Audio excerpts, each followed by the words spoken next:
10,000 টাকায় বিক্রি, 10,000 টাকায় রিম্পা মানে সঞ্জয়ের বউ বিক্রি হয়ে যাবে।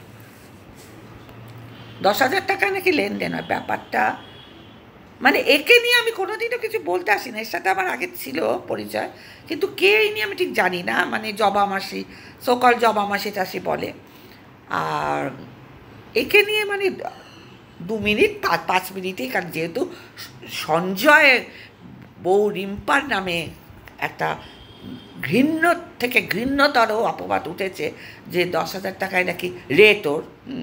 কারণ গুয়ে মানে জবামাসি কোন স্ট্যান্ডার্ডের হবে, কিন্তু জবামাসি যেখান থেকে উঠে এসছে, যেখানে এই 10,000 5,000 8,000-এর সেলে চলেছেন উনি, হ্যাঁ, তা ওনার মুখ দিয়ে আর কি বাণী ফুটবে? ওনার মুখের বাণী তো আমি জানি, তবে কার এখন তো ভয়ের চোটে, কেস খাওয়ার ভয়, হানা খাওয়ার ভয়, উনি অনেকটা এই জিপলক করে রেখেছেন, মুখটা বন্ধ করে। আবার কিছু কিছু ইংলিশ ফুঁকছেন আর কি। হ্যাঁ, উনি নাকি খুব রোম্যান্টিক। আমি শুনলাম লাইভে বলছেন যে আমার ভীষণ রোম্যান্স ভালো লাগে। এদিকে জাহান্নুমে যায় তার হাজব্যান্ড, মরে যাক, জাহান্নুমে যাক, ওটা তো গেছেই মেয়ে। তুই যদি বলিস যে রিম্পা মানে রিম্পা সিম্পল লাইফস্টাইল নিয়ে বলছি না, আমি বলছি সঞ্জয়ের বউ রিম্পা, ওকে আমি খুব খুব ভালো করে চিনি। রিম্পার মতো লক্ষ্মীর মতো মেয়েকে এত নোংরা কথা তুই যদি বলতে পারিস, হ্যাঁ, তা তোকে আমি তো খুবই কম বলছি রে। তুই আবার তুই কি বলছিস আমার রোম্যান্স ভালো লাগে? রোম্যান্স জানিস তো, রোম্যান্স আলাদা ব্যাপার, রোম্যান্স আলাদা ব্যাপার। বল যে তোর পারভার্সন ভালো লাগে, perversion is another thing, romance is আলাদা। রোম্যান্স যেন আমি না বুঝো, আমি দূর থেকে দেখলো একজনের ওপর রোম্যান্স হচ্ছে, তার সাথে তুই তো গিয়ে ওই কাজলে কাজলে নয়ন সরসী কেন মেরেছে চলে, কত এই গানটা যা রোম্যান্টিক না। আর তার মধ্যে ওই কাজলে কাজলে এই গানটা, এটা সাধারণ একটা গান গাইলাম, বুঝলি তো জবা মাসি, বুঝলি তো? এই গানটার মধ্যে রোম্যান্টিসিজম খুঁজে পাচ্ছিস? তোর মুখে রোম্যান্স মানায় না, তোর মুখে মানায় পারভার্সন, তারপরে ওই কোরিয়ান মুভি, তারপরে ওই যেগুলো ওই ব্যান করে দেওয়া হয়তো, তোর মুখে এস বানায়, S x, S fill in the blanks dash dash dash dash dash, ওইগুলো বানায়। তোর মুখে রোম্যান্স? আমি ভীষণ রোম্যান্স, লাইভে কি বলছি, আমার যা দেখলে পরে না আমার রোম্যান্স করতে ইচ্ছা করে।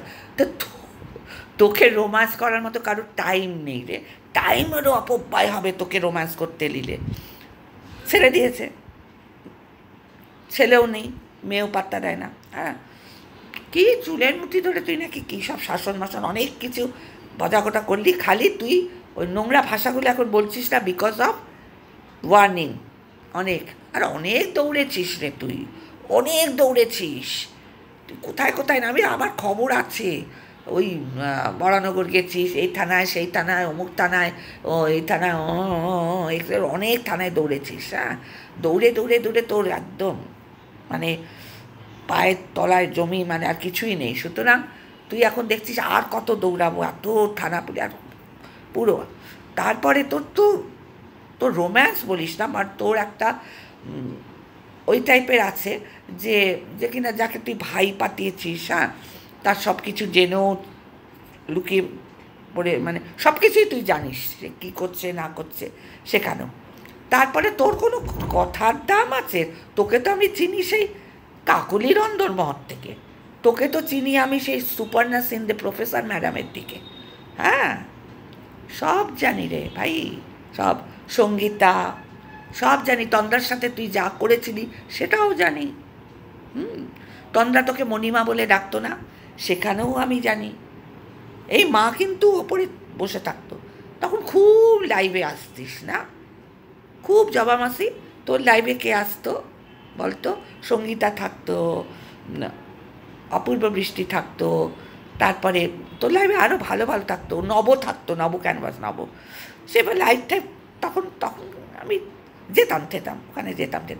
তারপরে মহামিলনের উৎসব হলো, পয়লা বৈশাখ মনে আছে, মনে পড়ে জবা মাসি? সেই পয়লা বৈশাখে আমি ছিলাম, আমি গান গেয়েছিলাম ওখানে, হে নূতন দেখা দি কারবার, এটা গেয়েছিলাম। তখন এই প্রফেসর, খুব প্রফেসরে, এখন প্রফেসর মানে এখন তো আবার ওই ম্যাডাম এসছে না, সে যাই হোক, 10,000টা বলে কিন্তু ভালো করলি না, বুঝতে পেরেছিস তো? হ্যাঁ, তুই আজকাল ভ্যানিশ হয়ে যাস, আবার একটা লাইভ করতে ভ্যানিশ হয়ে, তার তোর পরম বন্ধু এখন তোর পরম শত্রু হয়ে গেল। কী রে, কাচ্চা চিঠা খোল দিয়া, হ্যাঁ? ওই ইপসিতা এখন তোর পরম শত্রু হয়ে গেল। আমি ইপসিতা এই জন্য বলছি, কারণ আমার সাথে ইপসিতার কোনো কিছু হয়নি। আমার সাথে যার কিছু হবে না তাকে আমি নাম ধরেই বলবো। আমার সাথে কোনো দিনও ইপসিতার কিছু হয়নি, হ্যাঁ, সুতরাং তাকে আমার নাম না বলার কি আছে? সুতরাং অবশ্যই আমি এই লজিকে বিশ্বাস করি, তার ইপসিতার সাথে আর অন্য ক্রিয়েটারদের, তারা অবশ্যই ইপসিতাকে নিয়ে নেগেটিভ করতেই পারে, রেগে যেতেই পারে, কিন্তু যেখানে দেখছি 1:1 ইপসিতার সাথে আমার কখনো কিছু হয়নি, তখন শুধু আর আমার একটা বয়স 70 বছর বয়সে আমি কেন বাচ্চাদের মতো করতে যাব বল? কী ম্যাচুরিটি তাহলে আমি দেখালাম? আমি বড় বড় দুটো বাচ্চার মা আমি, হ্যাঁ, কেন কিসের ম্যাচুরিটি দেখালাম? তোরাও আমার পায়ের নিচে পড়িস, হ্যাঁ।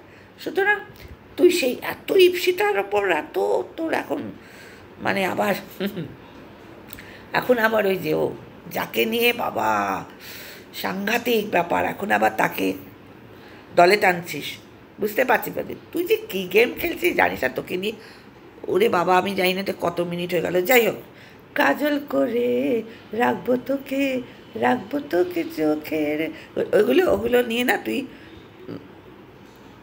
ঘন্টা ফারাক পড়ে, আমার কিচ্ছু ফারাক পড়ে না।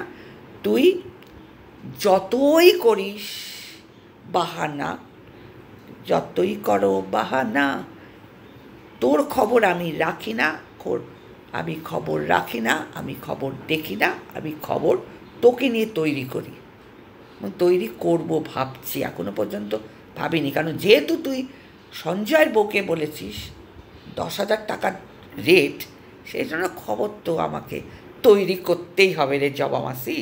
খবর তো আমি দেখি না, খবর পড়িও না, খবর আমি তৈরি করি, আর করবো তো তোকে নিয়ে করব, বুঝতে পেরেছিস? জবা মাসি দিদি সকল কি মা, তোকে নিয়েই করবো খবর, হ্যাঁ, এমন খবর পড়বো, ওই মিঠুনের ডায়লগটা দিয়ে বললাম, যে আর বললাম না, তোর মিলন হবে কত দিনে, তোর কাজলও জানে না, তোর বাড়ির লোকও জানে না, তোর মিলন হবেই না।